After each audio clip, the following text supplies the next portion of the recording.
Some comments to lab number 5.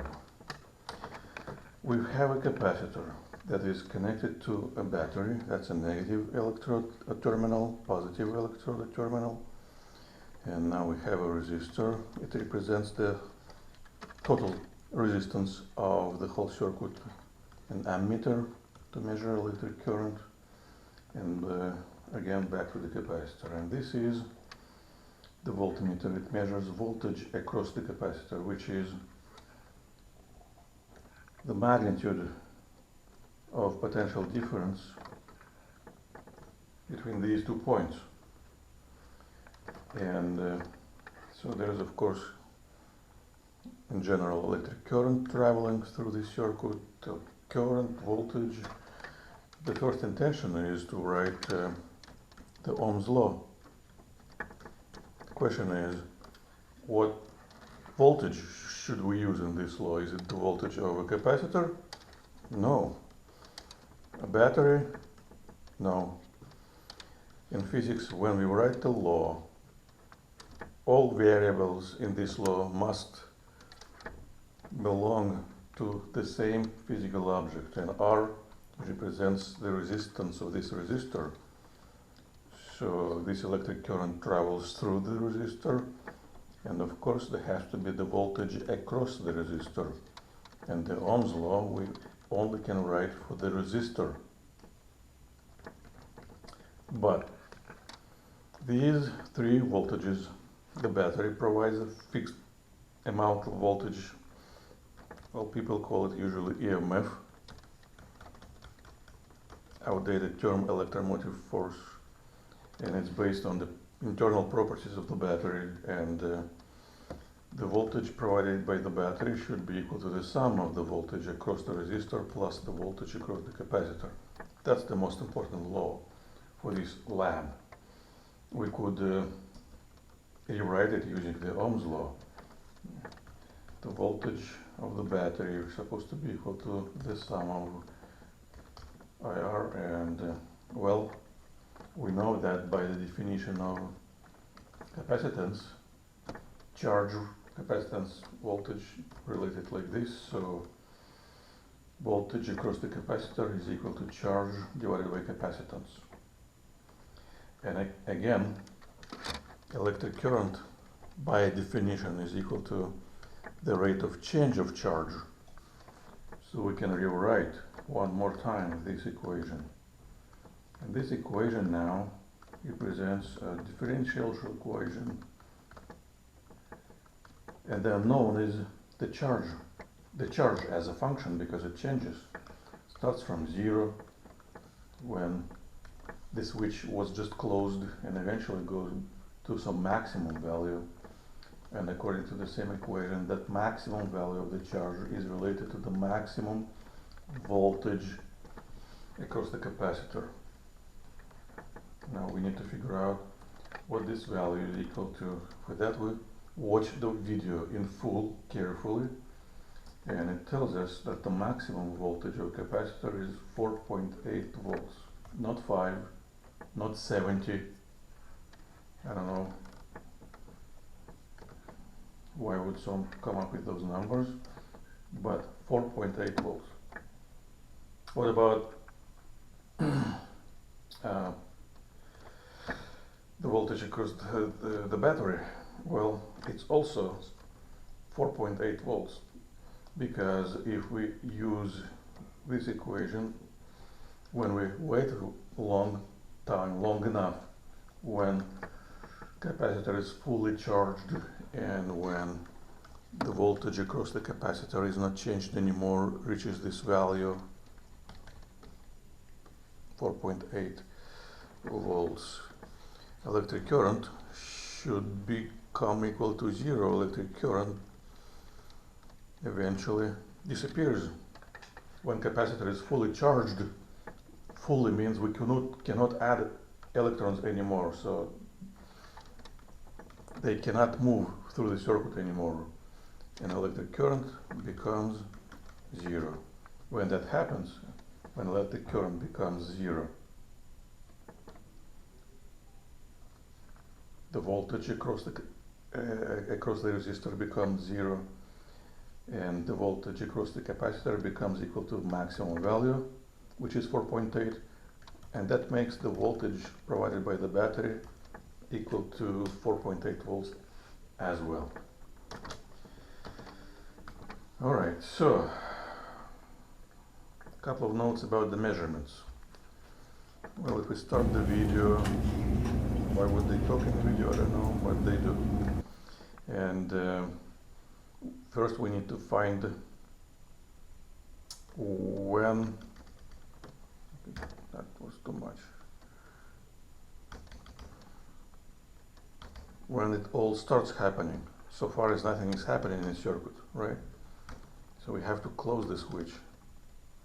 Not yet, not yet, not yet, not yet. Oh, that was the first time when electric current is not equal to 0.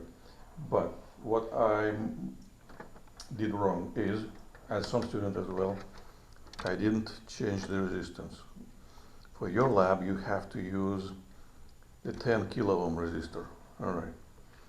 So video again. Oh, Stop. And frame by frame. Here you can see the movement. So electric current is not equal to 0. It's not equal to the maximum as well. Why? Well, nothing happens instantly in physics. So this device actually has a significant inertia. Yeah. It's a mechanical, kind of electromechanical device. It has a core, there's a torque acting on it, and that torque makes it move. So it takes time. So theoretically, electric current should have been started from some maximum value and go to 0. In reality, that's actually not the case. The good thing, we don't really need to measure electric current. All we need to know is when it is not 0 the first time. And that happens one frame before this one, here.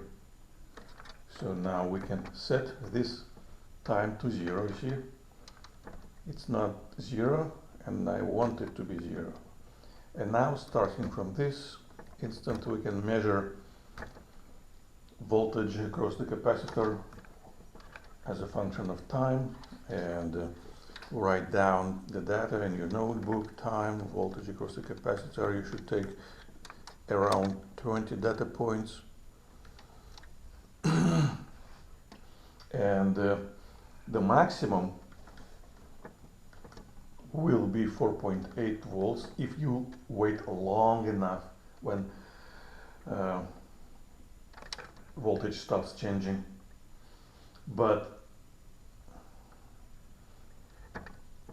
the last data point you take should be less than 4.8. You can technically wait infinitely long time. So I suggest your last data point should be 4.8-ish volts. And if you get 4.7-ish volts, sorry. But if you get 4.8 and 4.8 and 4.8, you have to disregard those points and you have to delete those rows. They have no physical meaning. Now, next stop, data analysis. You go to the table. Now, this table has an extra column which has to be removed, some artifact. And these two columns represent your data, time, voltage across the capacitor. But you need to invent a new variable. Why do we need to invent it? Well, first we have to check if your graph actually looks like this. If it doesn't, something is wrong. But the wrong thing about this graph, it's not linear. So our goal is to invent new variables, or at least one variable. So the equation for these variables would become linear, maybe this way, this way, this way. It doesn't matter as long as it's a linear equation. and we need to derive that new equation starting from the equation for the voltage across the capacitor that changes in time according to this equation, time over tau. And again, this comes at the solution for the original differential equation, which when solved gives very similar solution for the charge, plus in addition to the charge we learn that the time constant will be equal to the product of two variables. And this equation describes this graph. So to figure out how to linearize it, the best way is to solve this equation for the time, to flip it. So time will be equal to, well, so divided by this, minus 1, multiplied by negative 1, and take a natural log. So time constant tau times, and here we've got finally a rather complicated expression, and the voltage by the battery is 4.8, and this is our equation which we want to simplify. How? Well, we can substitute, replace this whole complicated expression with just one variable. Basically this means we inventing a new variable. That variable x by definition will be equal to this expression, and the equation becomes very simple. This equation is linear, and this equation, the graph looks like this.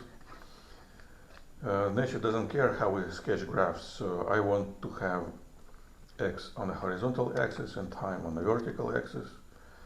In that case, the slope of this graph automatically equals to time constant. That's exactly what I am looking for, that's exactly what I need. So technically we need to add an extra column, call it x set variable, and this, well, variable has no unit, will be dimensionless, so we just enter 1, and now we have to enter the equation. So negative natural log 1 minus voltage across the capacitor divided by 4.8, close parenthesis, submit, done. Well, I'm not going to put all values in this, I just want to check if it works. For example, well, time 0.2,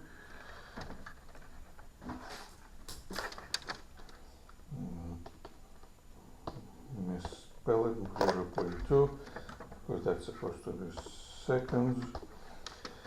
Voltage, let's say 3, I'm making up numbers, so all I want to see is that the third column is automatically calculated, and then just to have any graph, 0.4, 5. What's going to happen if I enter 5? Nothing, you see. This cell is empty because 5 is above 4.8. 4.8 is possible maximum. So if you have 4.8 or something higher, that's wrong. It has to be removed. So now we have to fix it. Let's do 4, and now we can plot the graph. Well, you have to have more data.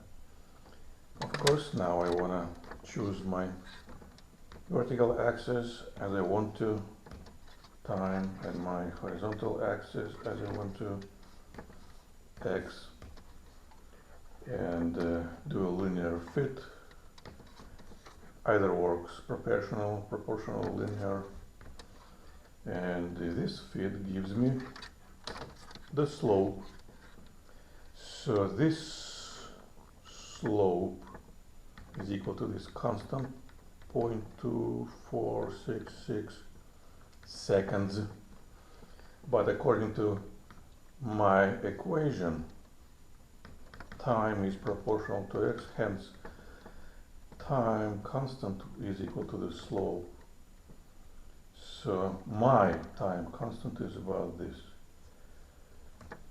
Well, your time constant has to be close to 1 second. If you've done everything correctly, your time constant here should be about 1 second. 1 point something, 0.9 something, close to 1. And now we just have to finish the work, because time constant is equal to this product, and because we can read this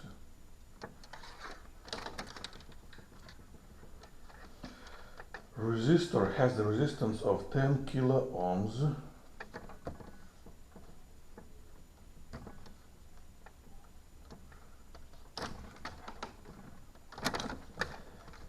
Just a second, one more step.